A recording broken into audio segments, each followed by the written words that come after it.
Good morning. It is Tuesday, September 6th.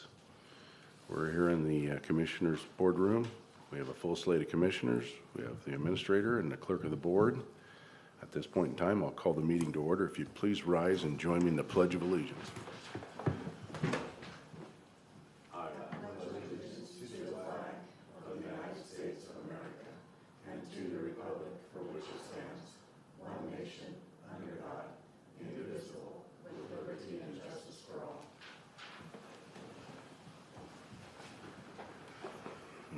The first item on the agenda is the approval of minutes from August 23rd, 2022. Is there any additions, corrections, or revisions?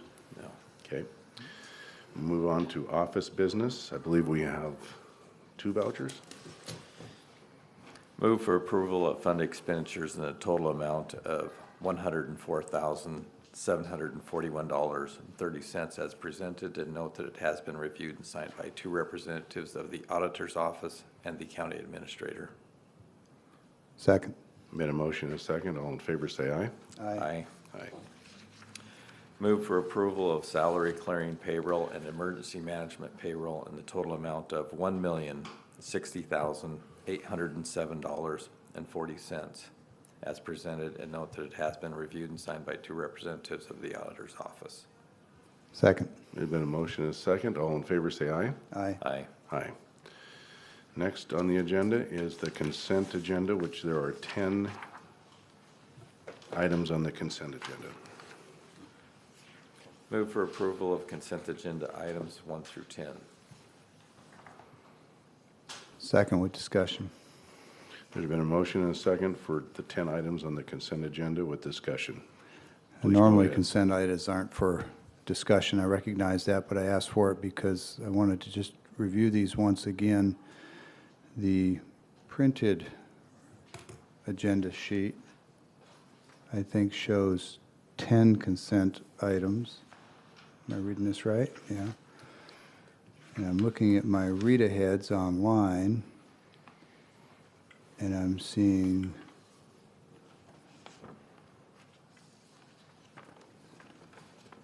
the creation here. That's going to be a separate one. Nope, I resolved it. Thank you. Okay, there's been a motion and a second for the 10 items on the consent agenda. All in favor say aye. Aye. Aye. Aye. Next, we have Commissioner Administrator updates. Mr. Johnson. Yes, good morning. Over the past week, been involved in a number of different meetings that are important to the county. We're continuing to work with the regional group and the Umatilla tribe on legislation language for the shoreline reconveyance.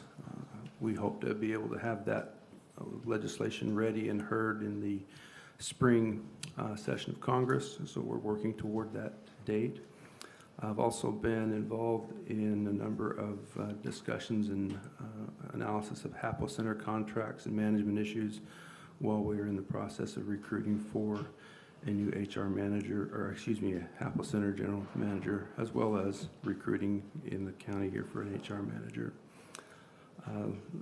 Beginning staff work on the budget and continuing some work on some real estate matters for county-owned assets, and then doing some additional staff work on the automobile vehicle policy that the board had some discussion and has advised we go back and relook at that. We may convene a later workshop with all the department heads and elected officials or something to that effect to get everybody in one room and kind of maybe go through that paragraph by paragraph to get a final policy adopted. Reviewing the bylaws for the Benton Franklin Mental Health Advisory Council. That advisory group is meeting later this week.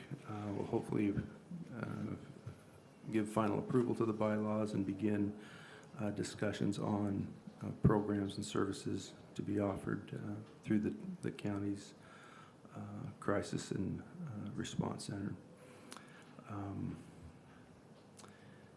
And then I would note that, well, I'll save that for administration office business. So I think that's all I had for this morning. Thank you. Thank you. Mr. Peck?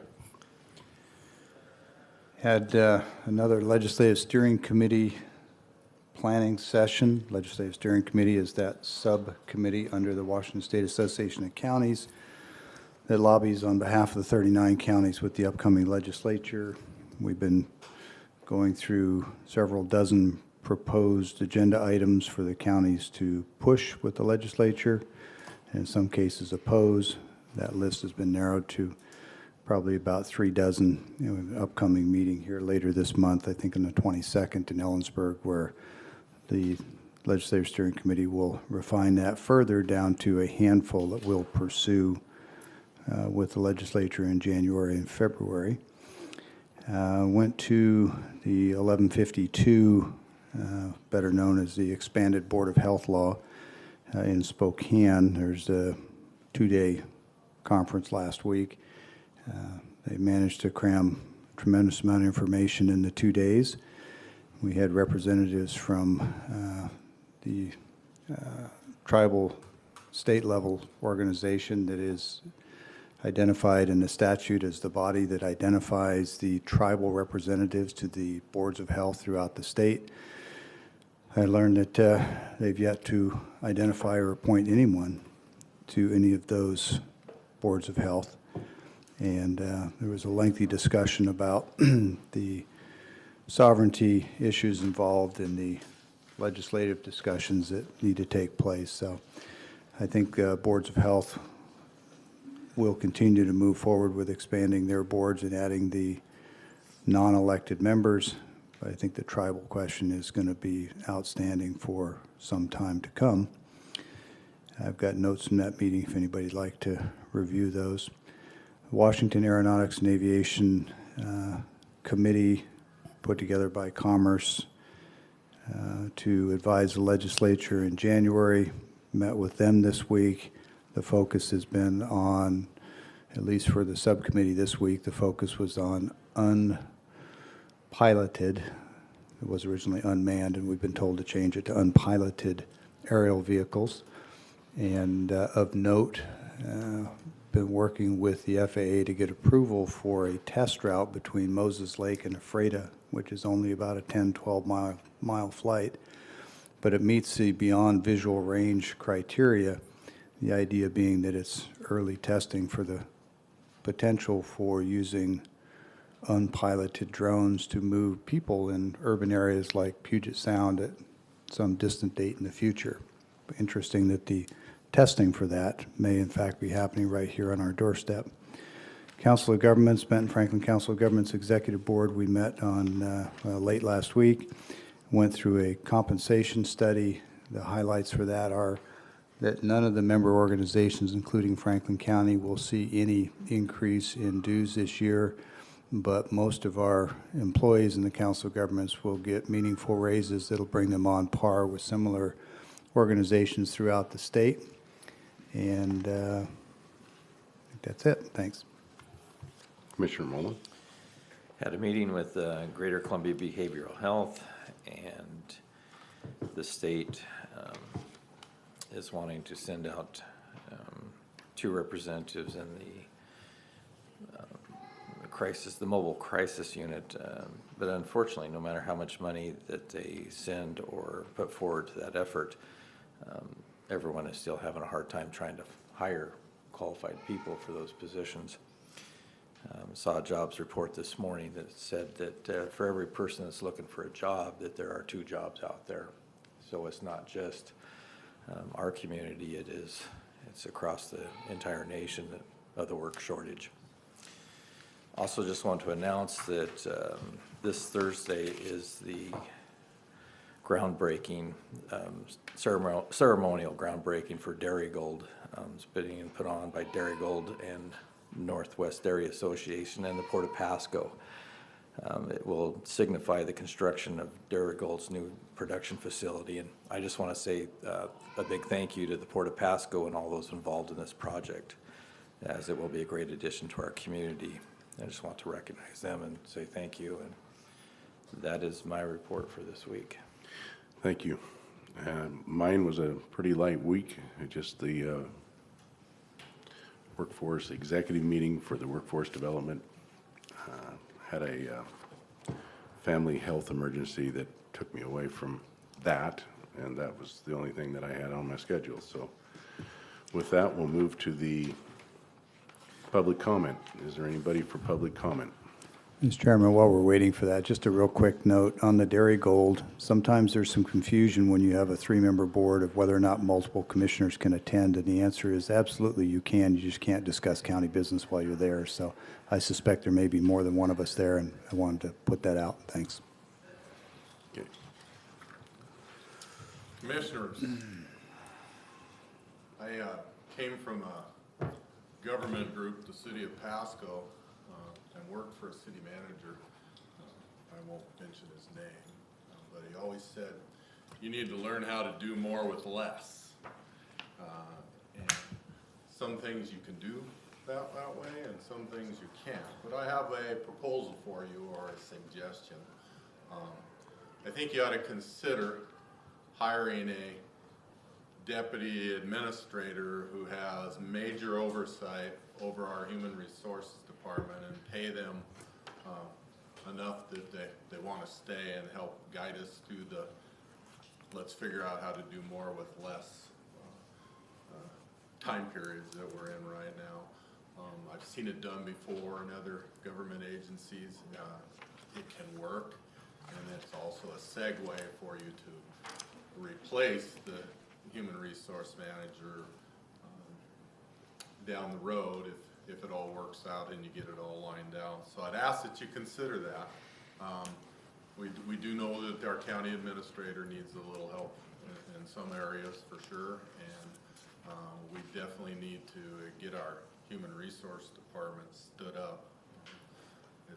They handle a lot of employees, and they need to have the right skill set in there that could help maneuver those things administratively. I know it's been discussed in the past. Secondly, we need to find someone from our medical community to sit on the recovery board.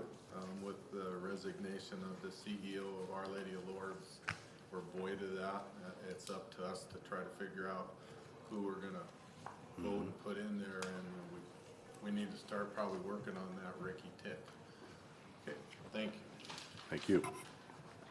Anybody else for public comment? Seeing none, we'll move down to the creation of office assistant position for Office of Public Defense.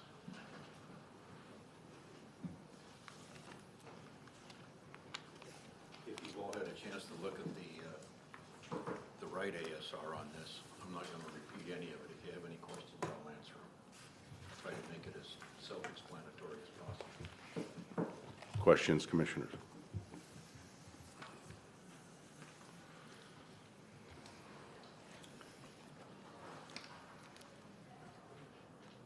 Larry? Go ahead. No, go ahead. Do you have a qualified person to fulfill that position, or? Not yet, but I'm anxious to run to the bulletin board with a piece of paper. All right. I bet you are. I wish you had the best of luck in trying to find a qualified We've candidate. got a mountain of paper down there that we're just trying to get out from under, and Sure. it's the only way we're going to get there. Well, I agree. Keith, you had a, Yeah, I was just going to suggest that maybe for the benefit of the public that's either listening to the meeting, hasn't had a chance to see the read-ahead, can you just give a high-level overview of what the request is, so that you don't have to reread it or go through all the details, but there may be some out there that. The overall context of the thing was when we started and we put Ms. Connor in that position, we envisioned that her duties were going to expand from what we originally started her at. It's taken us 5 years to get where we are now, but the expansion has just ballooned. COVID didn't help. It really speeded it up, and it's just left us with this enormous backlog, this administrative backlog, that I want to be able to see the top of her desk again. I'd feel a lot more comfortable coming in every day and seeing it reasonably bare, as opposed to what we've got right now. It looks like a climbing wall. And I can see that it's just getting a little bit higher and higher each day. And she's doing the best she can, but there's only so much time in the day. So yes, we envisioned that this was where we were going to get up to, that we were going to have to expand. I don't think any of us foresaw that we were going to have all this outside scrutiny from judicial and the legislative branch. And it's turned out to be constant. Every time I turn around, it's like I have to deal with some new question, some new challenge. And I'm not going to go into all those details, but she needs the help now. Speaking of questions, you're a two-person office, right? Yes, And you've got a stable, for lack of a better term, a team of contract, mostly attorneys, correct? who provide indigent defense. You're there 24/7? No. Who answers questions from the attorneys on matters relating to their contracts, indigent defense, those kinds of things when you're not available? Either Whitney and or myself. If I'm not there and she gets a question that she can't answer, she'll call me and we'll get them an answer. Okay. The reason I ask is obviously it speaks to the level of competency and expertise required in her position and the amount of availability she has to have, which I think very similar to this discussion we're having with the county administrator. It makes sense for a deputy Yes, or an assistant. there's no Thanks. doubt about it. None.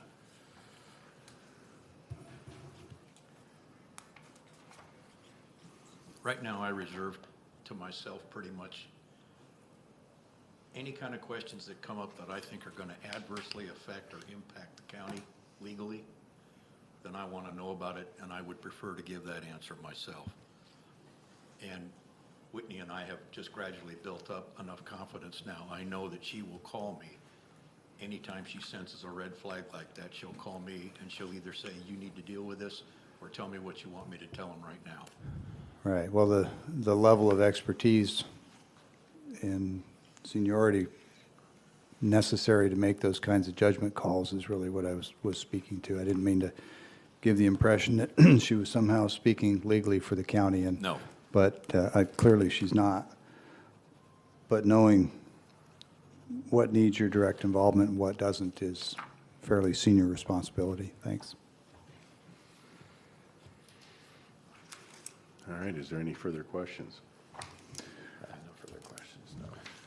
I move for approval of Resolution 2022-218 as presented in the matter of creation of an office assistant position for the Office of Public Defense. Second? There's been a motion and a second for the creation of an office assistant, Resolution 2022-218. All in favor, say aye. Aye. Aye. Get that thing pinned on the board. Thank you very much. Thank you. All right, next we'll move down to for the HAPO Center. Or is that's been pulled? That one's pulled. That was pulled. I thought there was, yeah, okay. So next we'll move down to the administration office business. Keith? Yes, thank you. On August the 15th, and we just got notice of this, Governor Inslee signed a proclamation noting September 11th as 911 Day. This was in recognition of all of those in those first responders and public servants who operate the dispatch center, the 911, take the 911 calls and help get emergency assistance to those citizens in need.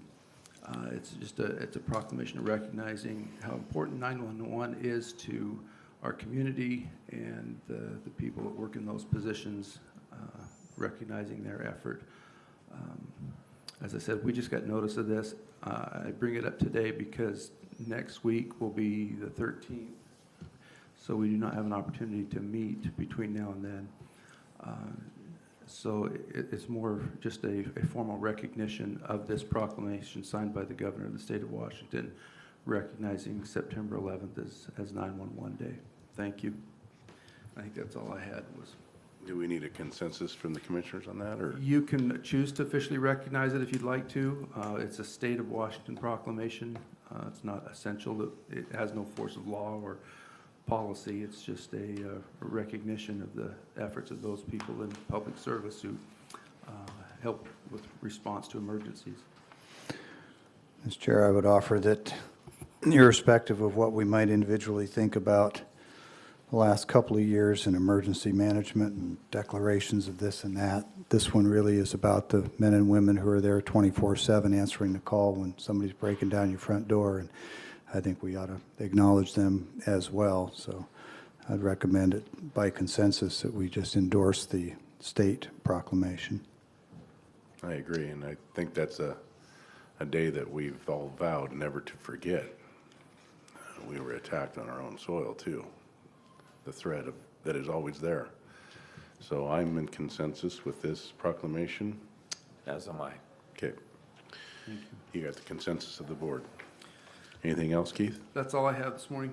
Okay, and then we're down to the second public comment. Is there anybody for public comment on the phone? Nobody on the phone. Anybody in the room? Seeing none, I guess I got to ask, Jen, is there any other business that we need to go over? I don't want to adjourn the meeting too early, so. Several items that we're talking about, but nothing for action today. All righty, well, with that, if there's no other business for the good of the county, then this meeting is adjourned.